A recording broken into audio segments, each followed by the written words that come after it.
Here we go. 1, 2, 3. Hello, welcome. This is my first solo episode. I made this to just talk and propagate my ideas instead of staying frustrated and not being able to talk about it. There are several points I want to talk about, and here they are. 1. Say your kid asks you, "Hey father, why haven't you bought some bitcoins in 2010? If you bought $100 some 10 years ago, you would be a millionaire today." The funny part is I asked the head of my math university department, about Bitcoin in 2010. The conversation didn't really go anywhere. Still, I like the guy. Very welcoming guy. Anyways, I wasn't very good at math. I just used this reference to say he would have recommended buying some if he knew it. Maybe, given the academic position he was in, he wasn't allowed to push bitcoins to students. I understand that. Anyways, even I thought Bitcoin was going nowhere. Maybe 5,000, but maybe it would go up to 5,000. But I thought it would eventually fizzle out and evaporate.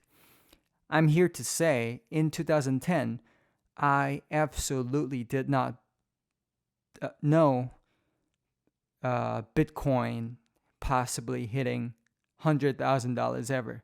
I didn't know. Like, zero clue. Ever. Never. Even in 2013-ish, I had a chat with a few friends about Bitcoin. The summary of the conversation we had was something like, Bitcoin or cryptocurrency is the future, but we're just not sure if it will go up or stay or hit the bottom. We are not even sure if it would eventually go up. Long story short, do I admit that I regret not buying it in 2010? Yeah, for sure. But if I didn't know what I know now and take the time machine to the past, I would have made the same decision. I would have not bought the Bitcoin. Okay. 2. The influence of positivity and happiness and a good mindset have on you is infinite. Let me rephrase.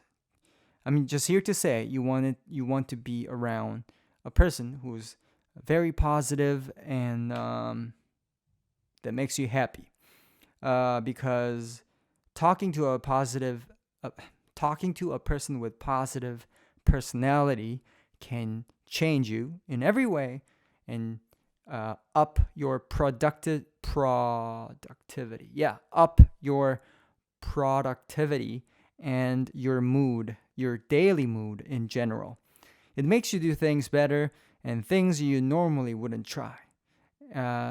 So yeah, you that enables you to do extra and go extra and beyond.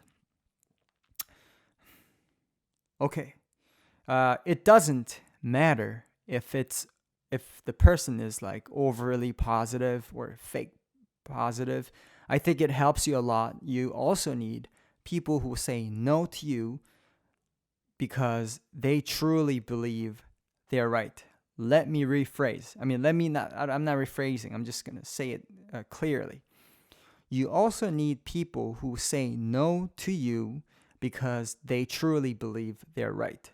That keeps you in balance. Number 3, about the game Diablo3 Resurrected. Okay. Blizzard did it. They really delivered it. I've been so happy to relive the moments and play the game. I've been playing Assassin because that's one character I really didn't get to play 15 years ago. I am currently level 70 now. I have some rune words like the spirit and stuff, but I am not motivated enough to get the Heart of Oak. H-O, the Heart of Oak. H-O something. There's a abbreviation of that. But anyways, eventually I might have to get it because there's no other game fun for me to play other than the Diablo 2, D2. I've talked to some people and we all kind of agreed D4 will not top off D3 and D2. And personally, I want Blizzard to remake the D1, and I could care less about D4. It's like a one-off. D2 was a one-off. One company can make one great thing. It is just hard to top it off after a such legendary game like D2. Blizzard did it back in the day. They really did it, and I'm totally okay with that. Blizzard having just one really successful game. Number 4, about Apple Car. This is just my projection and speculation. Apple has to get in the EV market because if they lose this chance, that's their way of setting their foot inside our home and household items, like they've been doing with iPhones, Apple speakers. Eventually, they want to be present. Eventually, they want to be present in many aspects of our lives. They are probably also eyeing a home, like a home made by Apple. Yeah, a home or an apartment or a small like unit made by Apple. I am actually really looking forward to that. Am I worried about a possible monopolistic behavior by Apple? It is already here. I would probably get. I'm sorry. Let me just say it. Apple's monopolistic behavior would probably get worse. But it is what it is. I am not gonna go out on the street and protest about it. That's not for me to say that I discourage people who want to protest. Protest. Did I say it right? Yeah. It's just we all have things to do. Do I respect them? I respect there are people out there doing it, unlike the majority. Okay, number 5. What do I think about being a contrarian? Or what do you think about? What do you think about being a contrarian? Just for the sake of being a contrarian. If I don't know any context about it, I admire it because you're kind of going against the nature. But then having a balance is part of the nature too. So it could be just nature being nature. Yeah, so it could be just nature being nature. But when it comes to a contrarian in real life, okay, I have a fascination for them. We all know there are some contrarians in the political world in a stand-up comedy world. I like it when they do things deliberately. I like it when they do things in a contrarian way deliberately because their personal belief and faith, while knowing the consequences. While knowing the consequence will definitely not work out in their favor. Let me just repeat. Okay. I like it when they do things deliberately different. Okay. I like it when they do things in a contrarian way deliberately because of their personal belief and faith, while knowing the consequence will definitely not work out in their favor. Something like losing 99% of their wealth or fame, all because of their belief, be it a right belief or a wrong belief. I don't know why, but something about it is very cool. Number 6. In the early 2010s, you would see a lot of Yeti and Blue USB microphones on YouTube videos. Now, all I see is Shure SM70B. SM7B. What do I think happened? Humanity chose the sound. I mean, the people chose the sound.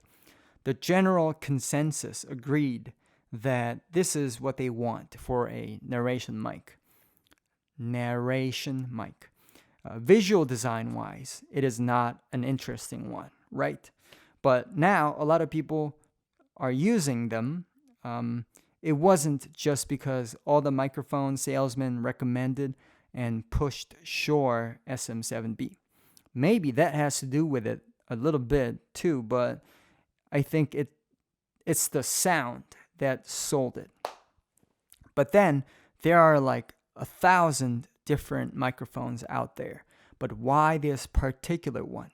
One explanation I have for this is that most people don't know about mics. The ones they kind of know, the folks, the kind of folks that kind of know what their top mics are, top 5 mics, say 5.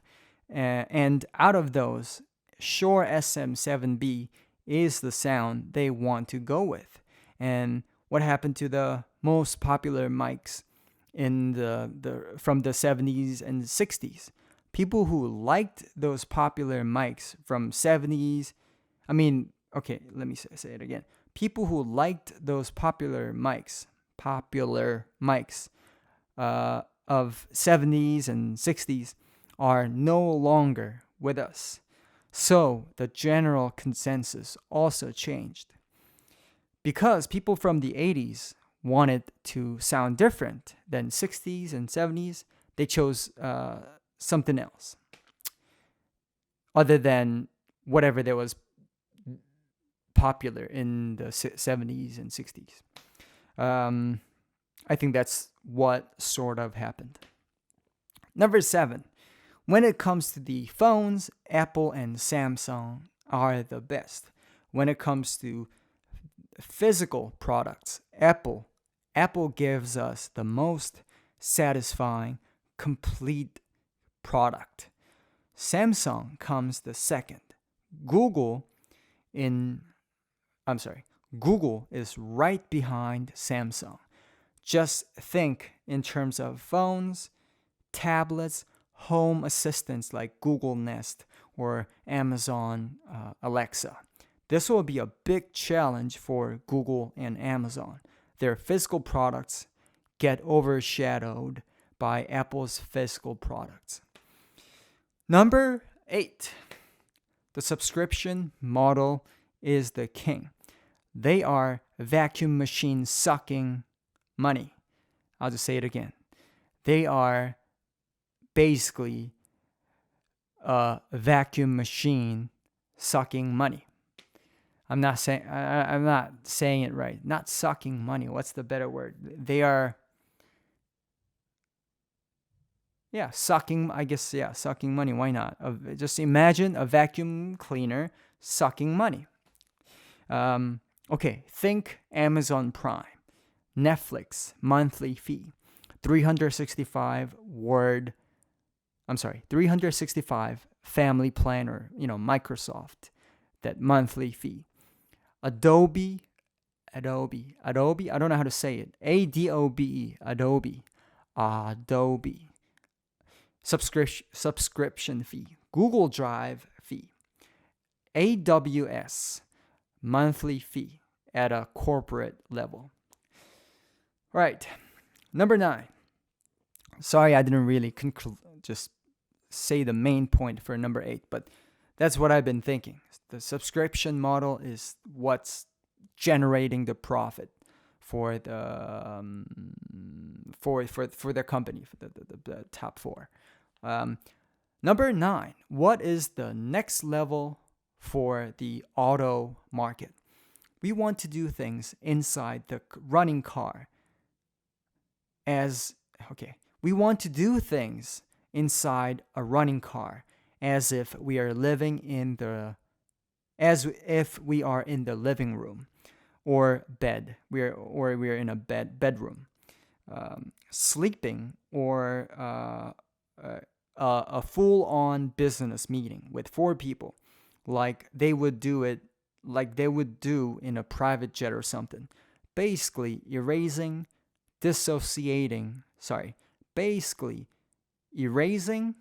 or dissociating the word driving from car instead of a car. Okay. I mean, you guys get it. I don't have to. All right. A car that gives 100% confidence that they are safe and trusted. Whichever car company achieves that first wins. It might be a great idea for a car company to go the complete opposite direction. Keep the manual gear, keep the power steering wheel, just get rid of ABS system. I'm joking. Personally, Lotus, Porsche should go the complete opposite direction, or just go 100% analog, like 80s and 70s. Not even a digital watch on the dashboard. I'm pushing it a little bit, and I'm saying this like with a 30%, while 30% joking. Okay, okay. So the conclusion, one sentence, is this: we might all want to have all that analog 6-speed or 5-speed manual natural combustion engine thing.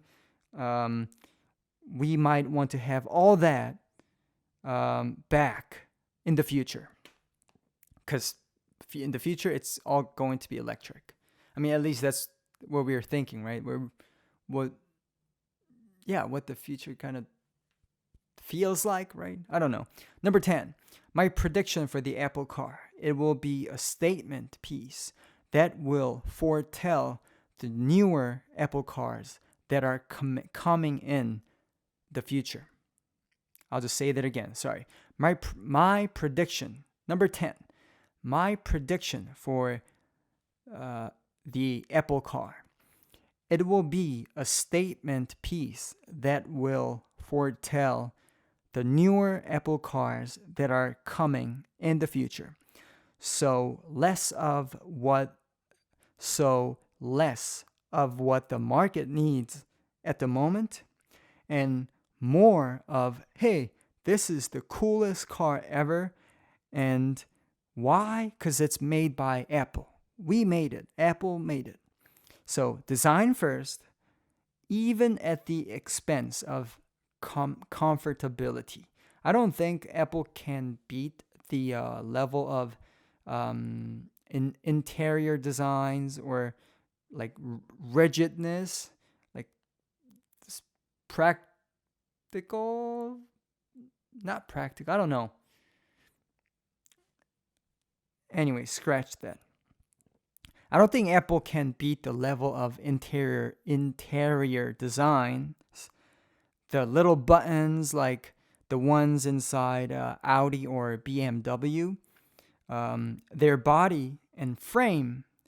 I'm talking Apple's body and the frame might or could be better than that of Audi and BMW. You might say, no, it's just different. And I'm saying this respectfully and with respect. I think Apple will make it different and Not just different, better too. Smartphone companies like Apple have mastered the design of the phones.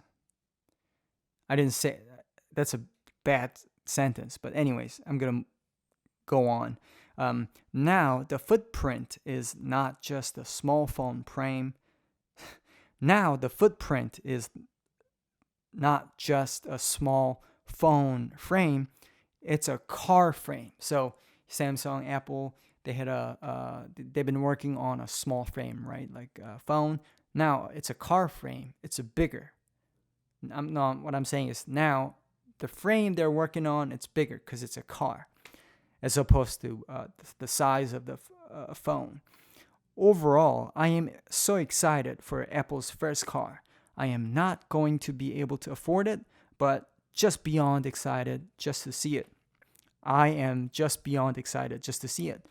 I think that sums up what I've wanted to say. Thanks for watching and listening. You can probably also listen to it on Spotify, Anchor, and Apple Podcast soon. Have a great day and stay warm. Peace.